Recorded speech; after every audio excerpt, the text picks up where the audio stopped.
Hi, I'm Alix Paultre, and I'd like to welcome you all to another episode of Talking Timepieces. I'm still on the road, but I happen to be here with a good friend of mine, Richard. And, when you're on the road and you meet good friends who are also watch collectors, you say, hey, bring out some of your watches and let's take a look at them. I mean, because when people talk about watches, the thing about it is why own one in the first place? And what do you think about that? I feel like I've owned a watch since I was a little kid, and something on my wrist always felt comfortable, and I've just got used to like looking down at my arm to see what time it is. And I'm a project manager for a living, so I always want to know what time it is, how much time's left in the day. You know, it's important. It is important, and I do believe that in the utility of a single-purpose device, and a watch is a single-purpose device, lets you see the time. It does nothing but let you see the time, and it's not obsolete technology that in 5 years is going to be sitting in your drawer gathering dust while you're buying the Watch Point 5. Yeah, and they also look really nice if you get a good watch, right? They're just something beautiful to look at. Speaking of wristwatch check, well, first of all, before I got to give props, I'm in my home away from home. Kitty Kiernan's in Brooklyn, right? You're one of the regulars as well? I am, unfortunately. No, actually, fortunately, it's a great bar. Yeah, so Kitty Kiernan's is on 97th and 3rd in Bay Ridge, Brooklyn. Got to give props because these guys are so cool for letting me use this place as my home away from home when I'm in Brooklyn, especially to chat with my friends about beautiful watches. Now, wristwatch check. Anyone who watched my last episode knows that I had only my Speedmaster with me, but then when I put the alligator strap on so I could use it later in the week for business, I needed a casual watch, so I picked up a Hamilton khaki. So I'm wearing a brand new, just bought it yesterday at Saks, Hamilton khaki, $750. Inexpensive, beautiful, classic, display back. I like the green. Is it green face? No, it's gray. That's a beautiful thing. It gives you a green band, beautiful, gray and green. Yeah. So it's got a really beautiful look. Nice because combo. Yeah. Well, because the gray, it kind of almost takes on the attitude of the color that it's wearing with. It goes with everything. Yeah. It goes with everything. Now, speaking of goes with everything, watch check. What are you wearing? Today I'm wearing my Tag Heuer Monaco, the Steve McQueen. Hold it a little bit. Try to hold it a little closer to the Steve light. McQueen, Tag Heuer. Light a little bit. Maybe we can get not a little bit too much, but maybe get some people to see the oil. There you go, a little bit, so they can see some of that beautiful watch. But so you got your Monaco there. That's a great piece. It's one of the only tags I'd probably wear. I'm not a big giant tag fan, but the Monaco is such a classic watch. There's no way I wouldn't have one. It's beautiful. There's no question about it. It reads nice. It looks great. Come on.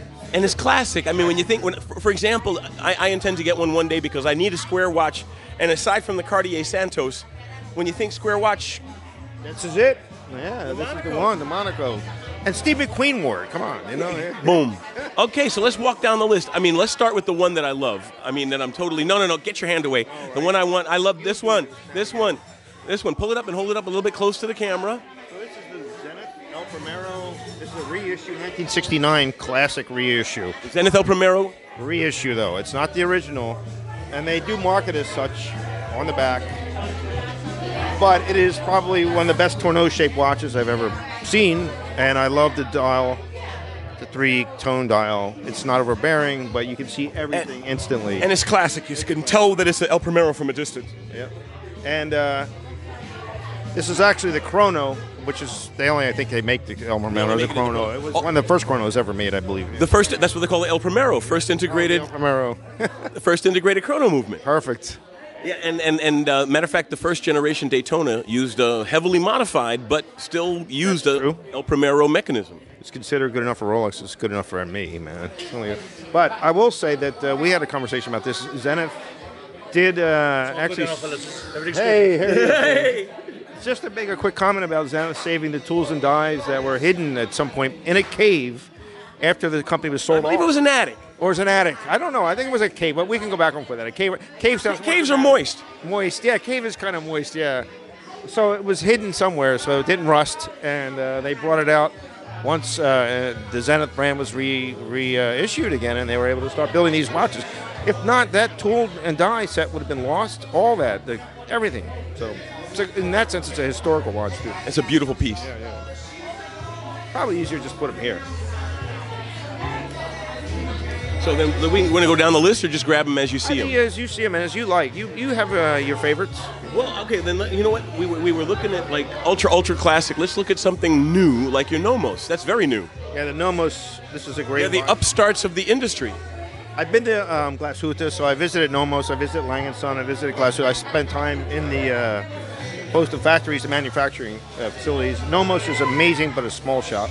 But they actually trade watchmakers between the three. Like someone leaves Lang, they'll go to Glashütte. Someone leaves Glashütte, they'll go to Nomos.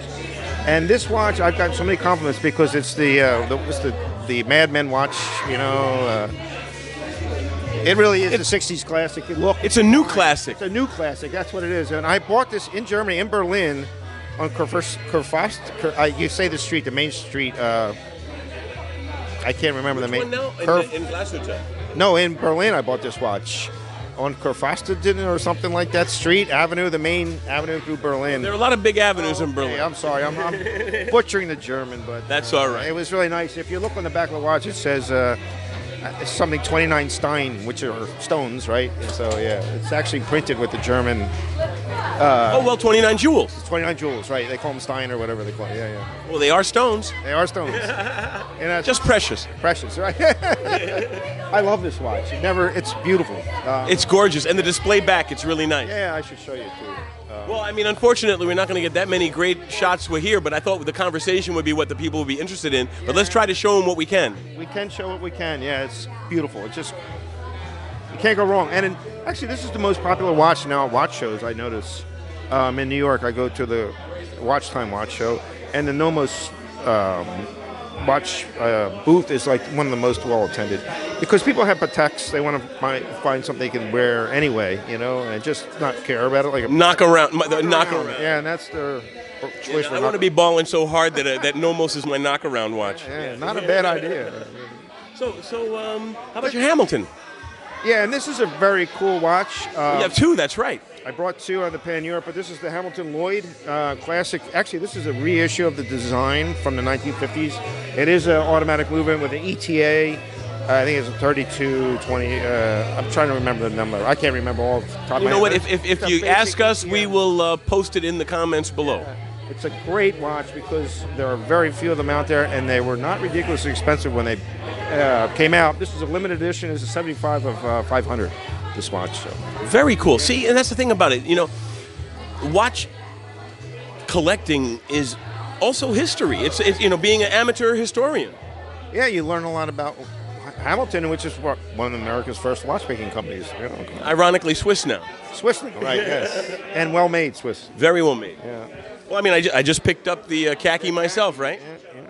Yeah. Speaking of Hamilton, I actually do have like 5 or 6 at home, but I also have the Pan Europe, which is, you can see, the light's a little dark in the bar, but Pan Europe, which was a big hit at Basel 2014. Yeah. It was like when they introduced it. I bought it right after I went and saw it at Basel World. I was in Basel World for that year.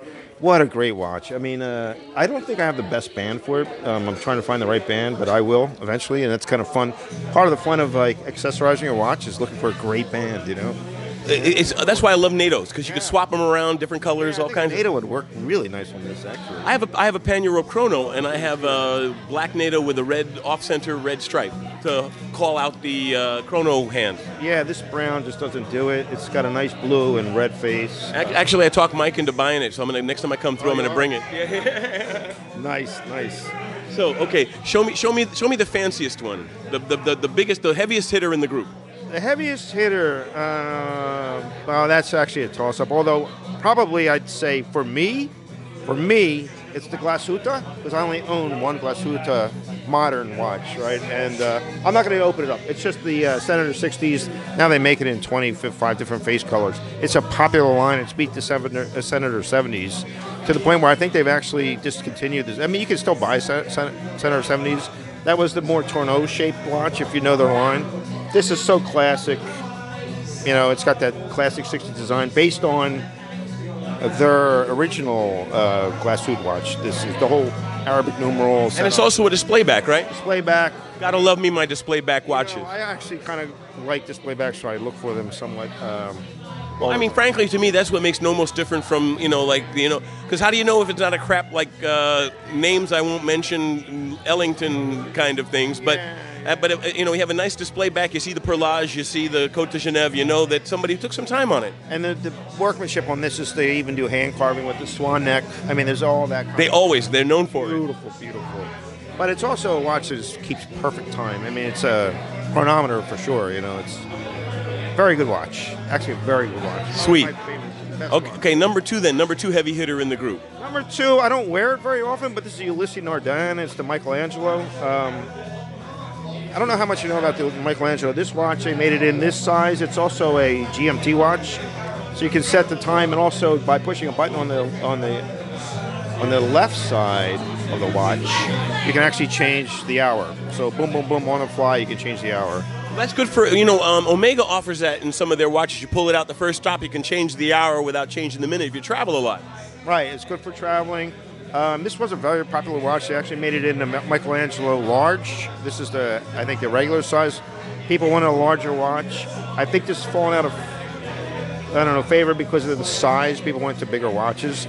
It's also does not have a case back, but it's got a very nice movement in it. It's an ETA, but I think it's Dupree, the company, Swiss-French company Dupree actually takes it and does a lot of work. Works it, like a lot of work to make it. The funny thing is I love GMTs, but ironically enough, since my background is between New York and Germany, which is exactly 6 hours apart, I never got into the habit of a GMT. But it's a great concept. Why? Yeah, it's great. You can actually turn the. Yeah. Well, to something. But the thing is, though, is that, for example, like one of my Grail watches is the Sky Dweller. And that's a GMT, but even if it only shows 6 hours, since it's on the subdial, it's not like the hands are just sticking in opposite directions the whole time. Right, that's a good point. I mean, well, you know me, I worry about stuff like that. About these kinds of things. Yeah, perfection if you're a watch guy. Well, speaking of perfection, look at that thing. Show us that. Yeah, so this is actually a very high-grade watch, but not money-wise, it's reasonable. This is a Nicholas Riosec by Montblanc. People might know this watch. It's got dual barrel. It's automatic. Yeah, I recognized it. It's an amazing watch because it's got probably more features than any other watch in terms of like night-day mode. It has a GMT feature. It has 2 rotating discs on the bottom to keep seconds, 2 rotating seconds hands. The amount of movement, the work that went into this movement is amazing, actually. Well, Montblanc's been doing a lot of work to really gain the respect of the industry, especially with the Minerva stuff. Yeah, and we were talking earlier about Minerva. I would love that's one of my watches in the future. But I'm very happy with this watch. I have to go back to the booklet that came with it to reset it, which tells you there's a lot of. It ain't easy. It's not easy, yeah, but it's kind of what makes it beautiful at the same time. It's not as turn it on and you're running. You have to actually think it through. So. All right, sweet. Yeah. So next on the list, and we're going through a lot of watches. On the final stretch now. I want to throw this out. This is a Vempe watch, also from Glashütte. You can tell I like German watches. I love German. I love them too. I got a couple of Sins myself and a couple of Junghans. And a couple of Sins. Yeah, I got about 4 watches. Yeah, the Germans have gotten better and better. Well, what I joke is German case, Swiss movement. You can't beat it. Well, that's a nice combo for sure. Although I have a Junkers with that Russian Polyot movement in it. Yeah, I want one of those. Because it's an open heart. It's really nice. Yeah, I think they actually made their own version of a Valjoux at one time, the chronograph. Well, actually, that's the Polyot is kind of Valjoux, kind of a copy. Yeah, yeah, but a good copy. They're solid. They tick. Yeah. The Russian military can't be wrong. Right, they can't be wrong. The Vempe, I showed you this watch earlier. The workmanship is insanely high. It's not an automatic. Well, if you ask, I'll throw some photographs of all of these things. I'll have Richie shoot some close-ups and post them as comments on it if you ask, okay? As far as an investment, I don't think it's an investment because the name is, it's not the. I didn't buy it for that reason. I bought it because I love the watch. It's collectible. It's among collectors. It's a valuable name. But other than that, I mean, actually, even if you're not a real, even if you don't know the name, if you're a real collector and you see that Côte de Genève and the perlage and that work that's being done on it. This came from the same watchmakers that work for Long, as I mentioned, or they work for Glashütte. Could be the same guys. They just jump around. The embellishment is just wonderful. Yeah. Really like that watch. And then I want to jump into a little bit of a Frankenstein watch, and I have to show you the back of this. I hope it comes out. Well, if you freeze frame it, since it's a high resolution, if you freeze frame it and zoom in, we should be able to get a good shot in the bright light. Too, but maybe quickly, we'll do it later. That one you definitely take a photo of and post it in the comments. That's okay? got the Hamilton 923 number 10 wrist pocket watch movement made into a wristwatch. Nice. Hard to find. I think actually. And it's a Flieger design. It's the Flieger design. A little bit on the movement. The 923 became very popular about 5 years ago.